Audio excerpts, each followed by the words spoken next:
सभी को नमस्कार। उन्नति कोचिंग सेंटर परिवार में आप सभी बच्चों का स्वागत है। मैं सोनू तंवर। आज हम एक संविधान से संबंधित नई वीडियो लेकर आए अनुसूची। इससे पहले बच्चों हमने वीडियो बनाई थी जो कि संविधान के स्तोत्र या संविधान के जो भाग थे उनके बारे में बनाई थी। आज हम संविधान में जो कुल 12 अनुसूची है उनके बारे में पढ़ते हैं। तो सबसे पहले मैं क्या बताता हूँ आपको कि जब हमारा संविधान बना था, कि संविधान जब हमारा लागू हुआ था तो कितनी अनुसूची थी बच्चों, उसमें अनुसूची कितनी बच्चों 8, और वर्तमान में कितनी अनुसूची बच्चों 12। वर्तमान में बच्चों अनुसूची की संख्या कितनी बच्चों 12 वर्तमान में अनुसूचियां हैं। लेकिन जब संविधान बना था तब अनुसूची की संख्या बच्चों 8 थी। वर्तमान में हमारे 12 अनुसूची हैं। बच्चों कौन सी अनुसूची में किस चीज का प्रावधान है वो आज हम आपको बताते हैं। बच्चों सबसे पहले अनुसूची फर्स्ट में बच्चों अनुसूची जो हमारी पहली है उसमें राज्य व केंद्र शासित प्रदेश, राज्य एवं केंद्र शासित प्रदेश। बच्चों पहली अनुसूची में राज्य एवं केंद्र शासित प्रदेश का विवरण है, किसमें बच्चों पहली में। और बच्चों दूसरी जो अनुसूची है उसमें किसका बच्चों शपथ वेतन का प्रावधान है। बच्चों किसका बच्चों वेतन का प्रावधान, कि जैसे राष्ट्रपति को कितना वेतन मिलेगा। बच्चों अनुसूची 2 में वेतन का प्रावधान है, जैसे राष्ट्रपति को कितना वेतन मिलेगा, एक मुख्यमंत्री को कितना वेतन मिलेगा, राज्यपाल को कितना वेतन मिलेगा, एक राष्ट्रपति को कितना वेतन मिलता है। अनुसूची 3 में बच्चों शपथ का प्रावधान है। किसका बच्चों शपथ का प्रावधान। अनुसूची 3 में बच्चों किसका प्रावधान है, शपथ का प्रावधान है। ये प्रश्न सीधे पेपर में पुट किए जाते हैं कि शपथ का प्रावधान संविधान की कौन सी अनुसूची में है। तो जो शपथ, जैसे राष्ट्रपति किसके सामने शपथ लेता है, चाहे राष्ट्रपति को कौन शपथ दिलाता है, या सर्वोच्च न्यायालय मुख्य न्यायाधीश को कौन शपथ दिलाता है, या राज्यपाल को कौन शपथ दिलाता है। तो ये 3 में बच्चों कैसा अनुसूची 3 में शपथ का प्रावधान है। अनुसूची बच्चों 4 में राज्यसभा में सीटों का आवंटन, राज्यसभा में सीटों का आवंटन। तो जो राज्यसभा में जो हमारी सीट है कि किस राज्य से कितनी सीट रहेंगी, वो राज्यसभा में जो सीटों का आवंटन है वो बच्चों कौन से में अनुसूची 4 में। और ये मोस्ट इंपोर्टेंट है बच्चों, ये सबसे ज्यादा बार रिपीट होने वाला क्वेश्चन है कि राज्यसभा में सीटों का आवंटन संविधान की कौन सी अनुसूची में बच्चों अनुसूची 4 में दिया हुआ है। अनुसूची बच्चों 5 में है जनजातियों एवं अनुसूचित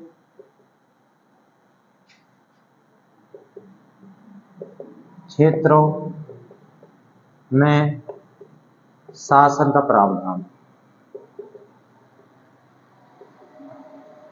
बच्चों अनुसूची जो 5 है हमारी जनजाति, जो हमारी जनजातियां हैं, शेड्यूल ट्राइब हैं जो, और अनुसूचित क्षेत्र हैं जो हमारे अनुसूचित जाति वाले क्षेत्र है बच्चों, उसमें शासन का प्रावधान व उनके संरक्षण का प्रावधान, व संरक्षण का प्रावधान दिया हुआ है बच्चों इसमें। क्या बच्चों अनुसूची 5 में जनजाति एवं अनुसूचित क्षेत्रों में शासन का प्रावधान व संरक्षण का प्रावधान दिया हुआ है। उसके बाद में बच्चों अनुसूची 6 में, अनुसूची 6 बच्चों देखो ऐसी लिखी आती पेपर में, अनुसूची 6 असम, मेघालय, त्रिपुरा और मिजोरम के में शासन का प्रावधान। बच्चों अनुसूची 6 में हमारे असम, मेघालय, त्रिपुरा और मिजोरम में शासन का प्रावधान दिया हुआ है कि जो हमारे पूर्व राज्यों में शासन का प्रशासन किस प्रकार से चलाया जाएगा। बच्चों अनुसूची 7 में बच्चों इस प्रकार से अनुसूची लिखी आती है। तो बच्चों अनुसूची 7 में है सूचियों का प्रावधान। किसका बच्चों सूचियों का प्रावधान, मतलब लिस्ट दी हुई है, लिस्ट कि कौन सी सूची में कौन सा सब्जेक्ट आता है हमारा। मैं बताता हूं बच्चों आपको। तो बच्चों हमारी 3 प्रकार की सूचियां होती हैं। एक तो होती है हमारी संघ सूची, एक होती है हमारी राज्य सूची, और बच्चों एक होती है हमारी समवर्ती सूची। बच्चों ये होती है हमारी 3 प्रकार की लिस्ट होती हैं। संघ सूची बोलते हैं यूनियन लिस्ट, राज्य सूची बोलते हैं बच्चों हम स्टेट लिस्ट, और समवर्ती सूची बोलते हैं बच्चों कंकरेंट लिस्ट। इसमें प्रश्न क्या बनता है बच्चों कि संघ सूची में जितने भी विषय आते हैं, जैसे रक्षा का हो गया या विदेश के हो गए, उन पर कानून बनाने का प्रावधान किसका होता है बच्चों केंद्र सरकार का होता है। जो बच्चों राज्य सूची होती है, जैसे राज्य सूची को विषय है जैसे पुलिस है, वन है, उस पर कानून बनाने का अधिकार किसको होता है बच्चों राज्य गवर्नमेंट को होता है। समवर्ती सूची में बच्चों वे विषय आते हैं जिन पर राज्य सरकार और केंद्र सरकार दोनों मिलकर कानून बना सकते हैं। लेकिन अगर दोनों के कानून में मतभेद हो, बच्चों ध्यान से सुनना, अगर दोनों के कानून में मतभेद हो तो हमेशा केंद्र सरकार का कानून माना जाता है कि जो केंद्र सरकार कहेगी वो कानून हमारा लागू रहेगा। तो बच्चों जब मूल संविधान में, यहाँ पे लिखता हूं बच्चों में, मूल संविधान था उसमें बच्चों संघ सूची में 97 विषय थे, राज्य सूची में बच्चों 66 विषय थे, और बच्चों समवर्ती सूची में कितने विषय थे? 47 विषय थे, मतलब सब्जेक्ट थे। संघ सूची में 97, राज्य सूची में 66 और बच्चों समवर्ती सूची में कितने थे बच्चों? 47 सब्जेक्ट थे। लेकिन अब बच्चों कितना है इसमें? 100 है, इसमें 61 है, और इसमें कितने बच्चों? 52 सब्जेक्ट है। ये वर्तमान स्थिति है बच्चों इसकी, ये है बच्चों इसकी वर्तमान स्थिति है कि संघ सूची में, ये मूल संविधान में, मूल संविधान में, तो बच्चों मूल संविधान में संघ सूची में कितने विषय थे बच्चों? 97 बोले तो 97, राज्य सूची में कितने विषय थे बच्चों? 66, और समवर्ती सूची में कितने विषय थे बच्चों? 47। वर्तमान में संघ सूची में कितने विषय बच्चों? प्रेजेंट टाइम में 100 विषय है, मतलब 100 सब्जेक्ट पे केंद्र सरकार कानून बनाती है। राज्य सूची में वर्तमान में कितने विषय बच्चों? 61 विषय हैं, और जो इसमें से निकाल के बच्चों इसमें डाल दी कौन सी में बच्चों? समवर्ती सूची में। समवर्ती सूची में बच्चों वर्तमान कितने सब्जेक्ट है? 52 सब्जेक्ट है, 52 विषय है। मैं एग्जाम्पल देता हूँ समवर्ती सूची का।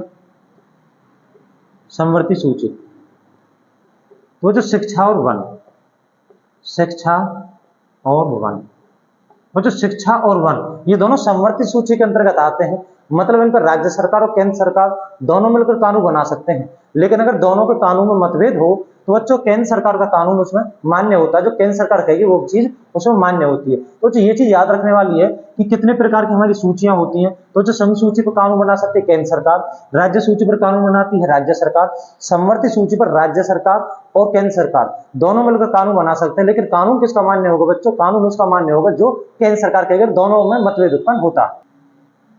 बच्चों अनुसूची 8, अनुसूची 8 में बच्चों हमारा भाषाओं का प्रावधान, मोस्ट इंपोर्टेंट प्रश्न बच्चों, भाषाओं का प्रावधान। बच्चों भाषाओं का प्रावधान कौन सी अनुसूची में आता है? बच्चों अनुसूची 8 में भाषाओं का प्रावधान है। बच्चों मूल संविधान में, मूल संविधान में 14 भाषाएं सूचीबद्ध थी, सूचीबद्ध थी। मतलब बच्चों जब हमारा संविधान बना था तो संविधान में कितनी भाषाएं थी? उस समय बच्चों 14 भाषाओं को मान्यता प्राप्त थी। वर्तमान में कितनी भाषाएं बच्चों? नहीं, इससे पहले एक प्रश्न और बनता कि 15वीं भाषा कौन सी बनी थी? सिंधी। 15वीं भाषा सिंधी थी, जो जम्मू कश्मीर में बोली जाती है। 15वीं भाषा कौन सी थी बच्चों? हमारी सिंधी थी। सीधे प्रश्न पूछा जाता है बच्चों इससे कि संविधान में, हमारे मूल संविधान में कितनी भाषा सूचीबद्ध थी बच्चों? 14। 15वीं भाषा कौन सी बनी थी बच्चों? सिंधी। वर्तमान में कितनी भाषा सूचीबद्ध है बच्चों? 22। वर्तमान में 22 भाषाएं संविधान में सूचीबद्ध हैं। वर्तमान में कितने बच्चों? मोस्ट इंपोर्टेंट प्रश्न बनता है कि वर्तमान में संविधान में कितनी भाषाएं सूचीबद्ध है बच्चों? 22 भाषाएं सूचीबद्ध है। एक प्रश्न होता है अंतिम 4 भाषाएं कौन सी थी? अंतिम 4 भाषाएं, अंतिम 4 भाषाएं बच्चों डोगरी, मैथिली, बोडो, डोगरी, मैथिली, बोडो और बच्चों संथाली थी। और कौन सी बच्चों? संथाली। तो जो डोगरी है, डोगरी कहां पे बोली जाती है बच्चों? डोगरी बोली जाती है बच्चों जम्मू में। ये भी पूछा जाता है डोगरी भाषा कहां बोली जाती है? जम्मू में। मैथिली कहां पे बोली जाती है बच्चों? मैथिली बोली जाती है बच्चों बिहार में। और बोडो कहां पे बोली जाती है बच्चों? असम में। और संथाली कहां पे बोली जाती है बच्चों? झारखंड में। ये प्रश्न भी पूछा जाता है इनमें से कि कौन सी भाषा कौन से राज्य में बोली जाती है। दोबारा से बताना चाहता हूं बच्चों, अनुसूची 8, अनुसूची 8 हमारा भाषाओं का प्रावधान है। मूल संविधान में 14 भाषाएं सूचीबद्ध थी। कितनी बच्चों? 14 भाषा सूचीबद्ध थी। वर्तमान में 15वीं भाषा कौन सी बनी थी बच्चों? सिंधी, जो कहां बोली जाती है? जम्मू में।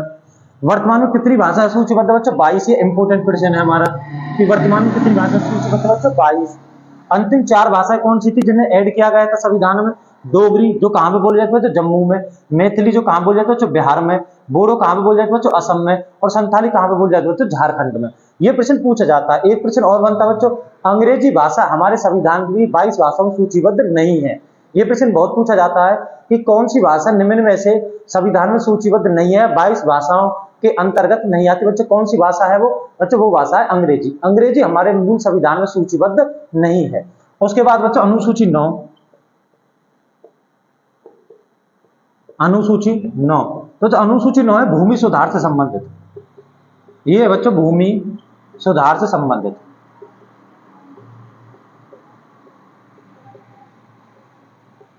और बच्चों उसके बाद अनुसूची 10। ये बच्चों अनुसूची 10 है, ये दल बदल कानून से संबंधित है। दल बदल कानून से संबंधित है। दल बदल कानून से संबंधित बच्चों कौन सी? अनुसूची 10। बच्चों ये तो दल बदल कानून है, ये पहले क्या होता था, आज कोई इस पार्टी में, कल उस पार्टी में, कल उस पार्टी में है। इसके लिए सरकार ने 1984-85 में कानून लेकर आई थी, दल बदल कानून। उसके अनुसार क्या था बच्चों, अगर कोई पार्टी का कोई एमएलए किसी दूसरी पार्टी में शामिल होना चाहता है तो उसकी सदस्यता रद्द हो जाती है। कम से कम किसी पार्टी अगर कोई दूसरी पार्टी में शामिल होना चाहती है तो उसके कम से कम 2/3 विधायक जब दूसरी पार्टी में जाकर शामिल होंगे तो उनकी सदस्यता रद्द नहीं मानी जाएगी। अगर 2/3 सदस्यों से कम अगर किसी दूसरी पार्टी में जाकर शामिल होते हैं तो जो दूसरी पार्टी में जाकर शामिल हुए हैं उन सभी की सदस्यता क्या मानी जाती है? रद्द मानी जाती है। ये कौन सी मतलब अनुसूची 10 में दल बदल कानून से संबंधित थी। तो बच्चों इससे आगे अनुसूची 11। तो जो अनुसूची 11 में पंचायत का प्रावधान है, किसका? उसमें पंचायत का प्रावधान है, जिसमें कुल 29 विषय हैं। कितने विषय बच्चों? 29 विषय हैं। ये प्रश्न पूछा जाता है कि पंचायत का प्रावधान संविधान की कौन सी अनुसूची में है? तो बच्चों पंचायत का प्रावधान संविधान की 11वीं अनुसूची में है, जिसमें कुल कितने विषय बच्चों? 29 विषय हैं। उसके बाद बच्चों अनुसूची 12 है। तो जो अनुसूची जो 12 है इसमें नगर पालिका या बोल सकते हैं नगर निगम का प्रावधान है। किसका बच्चों? नगर पालिका नगर निगम का प्रावधान है, जिसमें कुल 18 विषय हैं। जिसमें कितने विषय बच्चों? कुल 18 विषय हैं। तो बच्चों हमारे संविधान में, मैं दोबारा बताना चाहता हूँ, जब संविधान बना था तो मूल संविधान में 8 अनुसूची थी, वर्तमान में किससे बच्चों? 12। हमने एक एक अनुसूची में कौन सी अनुसूची में किस चीज का प्रावधान है, एक एक चीज की हमने विस्तृत जानकारी सभी बच्चों को दी। अगर हमारी वीडियो बच्चों पसंद आई तो हमारी वीडियो को लाइक करें, कमेंट करें और हमारे चैनल को सब्सक्राइब करें। धन्यवाद।